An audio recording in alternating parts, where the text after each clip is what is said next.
I'm Dave. And I'm Rob. And welcome to episode 60 of The List Makers. It's our Diamond episode, and we are here once again to make some lists. Rob, how are you? I'm well, Dave. Very well. That's good, because this month we have got top 5 deceased Doctor Who people you'd like to have on a convention panel. 6, 7, 8 months ago, we had living people, and we had some very different lists there. Sadly, we probably have even more people to choose from when it specifically says deceased people. Yeah. When I was first making that other list, I'd kind of misread the question, and I did start coming up with deceased people as well initially. So some of these I've been thinking about for quite some time. Interesting.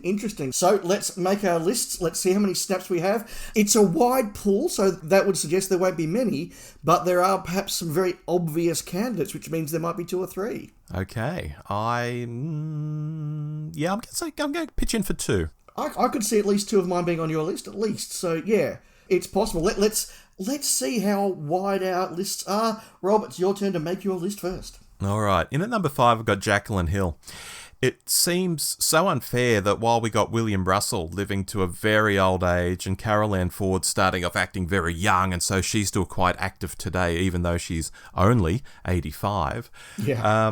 The third component of the original TARDIS companion team was dead by the early 90s, which is over 30 years ago now. So while she lasted into the age of fandom, she's still not someone we look back on in a lot of old footage and think, oh yes, I've seen tons of her talking about the show. I can actually recall very little of her talking about the show, so I'd love to hear more from her. Absolutely. In at number 4, I've got Ian Marter. Ian is a guy I find very interesting, but there's so little of him out there. I can think of a real-time interview that's quite good, but not much more. Of course, he played Harry Sullivan. He had the role in Carnival of Monsters before that, but he also wrote some fantastic Target novels, which gets forgotten these days. Uncle Terence just owns the Target range, but Marta did 9 of them, plus a companion's book about Harry Sullivan, and pretty uniformly, they're great interpretations, often adding new material before that was a trendy thing to do. I think he'd be fascinating just talking about his Target novels, let alone his career. So Ian Marter, I think he actually is the second most prolific Target writer. Is that right? I believe so, yes. Yeah, well, he did do, I guess, 10 in total, yeah. In at number 3, I've got Roger Delgado. I think because Delgado passed away while he was still in his prime with Doctor Who, and organised fandom really hadn't taken off, we have very little of him in a real sense. It would be amazing for him to have still been around, 5 years beyond his death, when we'd have those first conventions in the late 70s, and he would have moved on from Doctor Who at that point. My sense is, regardless of what was or wasn't planned, he would have walked with the rest of the Pertwee crew when they walked. And for him to look back on his legacy in a convention circa 1978, 79, 80, that would be just amazing, let alone today. In at number 2, I've got William Hartnell. Similar to Marta, there's so little of Bill being interviewed out there. I can think of that footage where he's putting on his makeup before the pantomime and he's a cranky old bugger, and I think there's an episode of Desert Island Discs, and there are some random quotes, but nothing approaching what we know of as a convention appearance. I think it would be amazing to get more out of the man who so many stories get told about, but he's not telling them. And I think that's problematic in some ways. I'd love to hear from Bill himself. Yep. And in at number 1, I've got JNT. This might seem a bizarre choice, as my criteria so far has been people who were dead before organised fandom became a thing, or they didn't do much with organised fandom, whatever. And that plays a huge reason in wanting to see them in a panel. While conversely, JNT went to loads and loads and loads of events, particularly in the US. It became problematic. And he spoke at a lot of them. But I think so much has happened in Doctor Who since he left us, which is, 2002? It was certainly before New Who started. Yeah. He'd be super interesting to hear from today and hear his perspective on things. And he'd also be at an age and a point in his career, if he still had a career, or he wasn't retired, where I think he'd be really loose too. And that would be bloody great. And that's my list. That's a very strong list there, Rob. In some ways different to mine. In fact, I'm looking at one particular ratio where you've gone 4-1, I've gone 1-4. And we'll explore that in a moment. But in amongst it all, we not only have 2 snaps, we have 2 golden snaps. No way. We have 2 of the same picks in the same spot, which is very interesting. But we'll reveal all as I make my list. Number 5, I've gone for John Wiles. Now, although he didn't produce a lot of Doctor Who, he produced what I think is exceptionally good Doctor Who, but what some other people out there would say is uniformly problematic, if not bad, Doctor Who. I think there is a very genuine conflict of opinions about his time in the show. And so I think it would be very interesting to explore that. I think it would be very interesting to explore that change between Hartnell and Troughton that he really was part of starting off, even though Hartnell did outlast him a bit. That transition of how do we make this show an ongoing series without William Hartnell was a conversation he was starting to have. But, you know, this is the guy who did some of my favourite stories. He's got almost nothing on the record. He's been, I think, very unfairly attacked by what you might call, I don't mean this in a pejorative sense, but a certain aspect of the Doctor Who intelligentsia. I think do like to make an issue of him. So I'll be interested to hear him respond to all that and talk about his time, because we know so little about him. Nice. Number 4, somebody who I just think would be really interesting to hear what made him tick and where he got his ideas from, and in Doctor Who and outside of Doctor Who, and that is Terry Nation. Yeah. Although we have got some interviews with Terry Nation, they are very staged. They are very formal. They are very Terry agreeing to do this interview as long as he sort of got the questions he wanted in the environment he wanted, where he can give the lines he wants. And I think that now, if he was still around, he could be a lot freer, as you mentioned about others. He could be a lot more honest about stuff. He could talk about early television generally. He could talk about the conception of Doctor Who and what it was like to come in and write the second ever story, write the first ever sequel, introduce the Daleks, talk about the Keys of Marinus, his work with the Daleks right through. All of that would be fascinating, and that's before you get him started on his other television work. Blake 7, obviously, Survivors, obviously, but a myriad of other things he did in the UK in the 50s and 60s, and then in America. It would be fantastic to see a free-flowing Terry Nation on stage. Yeah, for sure. Number 3, I had to have in there because he is my favourite Doctor Who writer, and that is Malcolm Hulke. But he's not just in there because he is my favourite writer. He's not just in there because he wrote many of my favourite stories. But he's in there because he is very clearly a writer who had things to say. And so therefore, I think getting him on a panel and inviting him to say these things, inviting him to talk about what did inspire his work, inviting him to talk about just putting together TV again back in the days, his early collaborations with Terrance Dicks, what it was like working with different production teams and doctors, all that I think would be really, really interesting, and he would be very thoughtful, intelligent, and just have stuff to say, which would be really, really good. We're now getting into our golden snaps, Rob. At number 2, I have got William Hartnell, the only person in front of the camera that I've got on my list. But exactly as you said, he is so important to the series, but we know so little of the man. There are so many stories about him, many of them somewhat conflicting, depending on what you thought of him or how well you got on with him. Some of them not so much. There's a lot of legends that have built up that have been well and truly debunked, but are still out there in the show's mythology. But we know so little about him, we've heard so little about him, and he is, of course, my favourite Doctor, so William Hartnell was an obvious pick for me. That leaves position number 1. Given that we know it's a golden snap, it's got to be John Nathan Turner. Again, for all the reasons you said, but also because although all my other picks don't really have a lot of free-flowing interviews, and that was an important criteria for me, as you said, what we have from JNT isn't necessarily that free-flowing either. You get interviews like his Mythmakers where he's actually incredibly defensive, and he feels like at this stage fandom is coming for him and his legacy, and even when an interviewer is not doing that, he's put up the walls and he's defensive about his decisions and what he wants to do and doesn't want to explore certain areas. So it's a very uncomfortable staged interview. On the other hand, you get something like his semi-autobiography that he wrote for DWM and then recorded on audio, which is John Nathan Turner giving his nice spin on events where every problem had a really good solution, and shucks, we had fun finding those solutions, and everybody was a pleasure to work with, and I was a bit disappointed with this, but oh well, such is life in show business, hey folks. It's that kind of a vibe. It's the I want everyone to love me vibe, and I want everyone to remember my time well vibe, and it's not an accurate reflection of his time on the show. We then get Richard Marsden's book, which is a very accurate reflection, but John Nathan Turner doesn't get to contribute to that because he has sadly passed away. So for a guy we know a lot about, we don't get to really know the real him. There was a really good Too Hot for TV exploring different interviews with John Nathan Turner, which talked more about this as well, and I agree with the points they raised. So have we seen the real JNT? No. The guy was responsible for a third of the show. I think he was an obvious number one pick. Yeah, for sure. And again, I'd like to hear him talking about the modern era of Doctor Who, because I think he'd be so removed from it, he could, if he didn't like things, actually say so, which is so rare because everyone wants to be so, lovey about it all, and even if they do hate something, they'll never actually say it, whereas I think he would say it.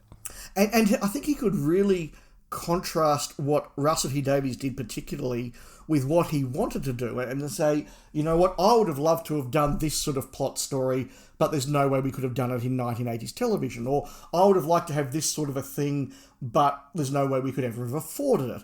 Or, I just never thought about having so many stories set on Earth with the Companions family. It would be interesting to get his contrast, because I think that, a lot of people have said his showman approach and RTD showman approach are very similar. What did you think of my pick on Delgado? Because with everyone on my list, even someone like Hartnell, where there's a bit of footage, Delgado's like this mystery to me. And it's like, oh my God, if he'd only lived another 5 years, we would have got something more. You won't have quite caught it on mic, but as you said it, I've just gone, well, of course. Wow. Right. Because as soon as you said it, I've just gone, yes, that is such a clear, obvious pick. And I actually feel guilt and will be going to confession for not having Roger Delgado on my list. That was a really, really good call. You're absolutely right. He would be fascinating to talk with and to hear about. And you're right. If he had lived, if we're in this alternate dimension where Roger Delgado is still alive now, we probably would have had a wrap-up of The Master in season 11. They would have done that final story where he sacrifices his life to save the Doctor and the Doctor regenerates, etc., etc. Like, that would have been a full stop to The Master. Would The Master have ever even been brought back? Or would he just be this very contained thing that the third Doctor's era had with Roger Delgado? It's really interesting. It would be fascinating to hear from him. I think they would have brought him back at some point. Yeah, they probably couldn't have resisted the temptation, could they? Yeah, and by him I mean the Master, not specifically Delgado. Well, I think in a world where Delgado's still alive, they probably do bring him back. Oh, are you saying so in the, the Colin Baker era, Colin walks into a room and the Master turns around in a chair and it's Delgado and his beard and his hair are white? He's like, hello, Doctor. Yeah, I think the only reason they ever recast the Master was because Delgado wasn't there. So they did the transitional Master, then they hired Anthony Ainley. I think that if Roger Delgado is there, you hire Roger Delgado. I mean, John Nathan Turner went to the trouble of getting Michael Gough back to play the Celestial Toymaker in the planned season 22 from 1966 or something. So I think Delgado would have made more Who if he'd lived. Interesting. Although, being a Time Lord, eventually they could have had the option to regenerate him at some point. If he was they too absolutely old. would have. They absolutely would have. That's a very interesting hypothetical. I had a bunch of runners-up, Rob, because this is such an easy topic. Just find lots of runners-up. John Pertwee, again, we've seen a lot of him, but he's just such a good raconteur. I would love to see John Pertwee on stage. Yep. David Whittaker, someone we don't have a lot of information about, but so fundamental to the creation of the show and some of my favourite parts of the show. That would be interesting. Douglas Adams, not so much because of his Doctor Who work, but hey, wouldn't we just want more Douglas Adams in this world? Oh, yeah. And Graham Williams, again, because I think that we never got interviews with Graham Williams in a period where his era was admired and respected and understood. I think that all the interviews from his life before he sadly passed away very much from the era when fandom looked down on his work, and he wasn't as good as Letts and Hinchcliffe, and J&T saved the show after him. He was sort of seen as this aberration, whereas now, although there are pros and minuses about his era, and I'm not saying he's the greatest producer, I think now a lot of people respect at least some of his work, and seeing him interviewed in that sense would be really interesting. But other than Hartnell, and Pertwee as a runner-up, all my picks were behind the camera, Rob, so we approached this in really different ways. Yeah, we did, which is surprising because I have quite an interest in behind-the-scenes stuff. I quite like writers. I mean, chuck Robert Holmes into that list you just mentioned, yes, of potential runners-up. Yep. It'd be great to hear Robert Holmes talk about Doctor Who, and it'd be great for someone to say, is Eric Saywood really your spiritual successor? Robert, what do you think about that? He'd say no, it was Chris Boucher. Yeah, indeed. Conventions, Dave. They sort of become a thing in the late 70s. The DWAS starts doing things around then.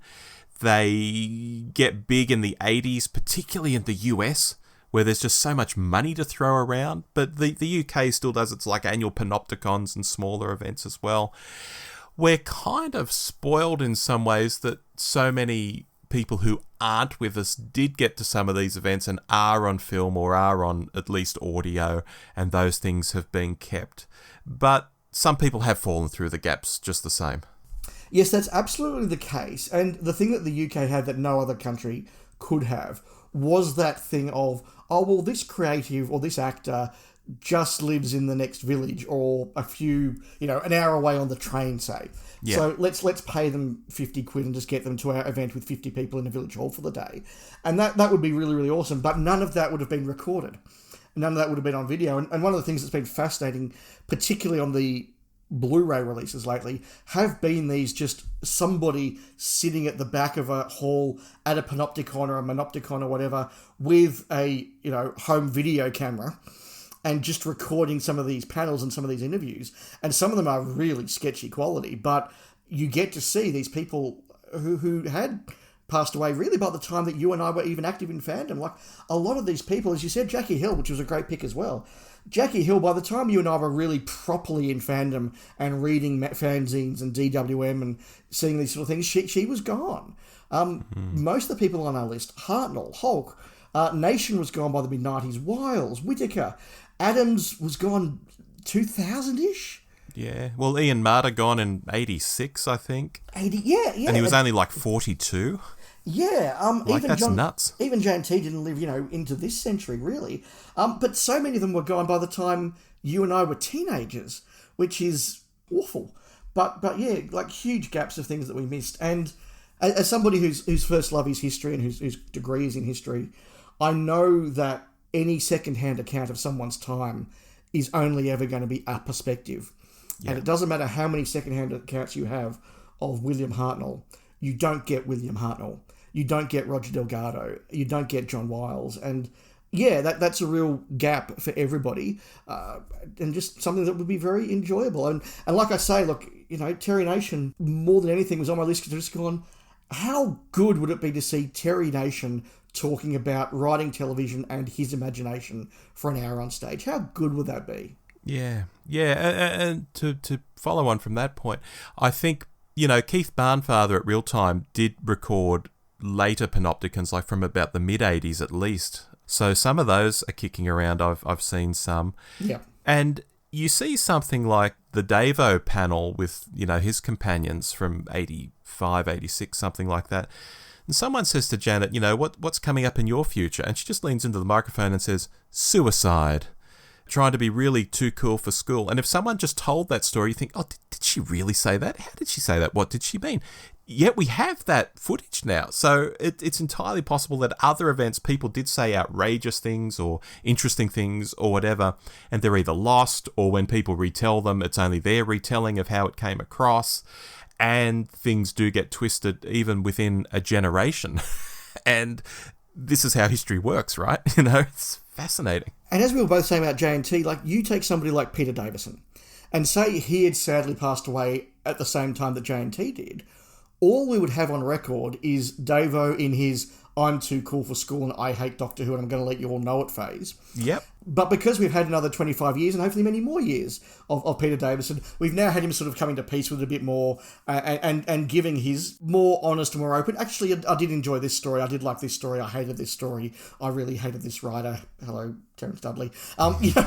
You get a different perspective and you're right. We would have a very skewed view of Davo if we only had Davo up until he was 50. Yeah, how many other people do we have that skewed view of because they left early? Yeah. So true. Again, we could have explored this for a long time. We are again well and truly out of time, but it is time to pick a new one from the hat of Rassilon.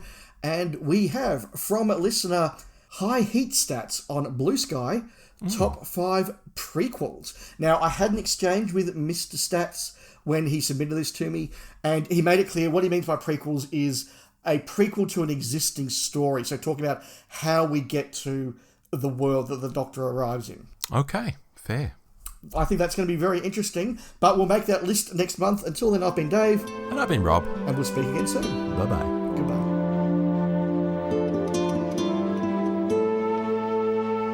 Goodbye.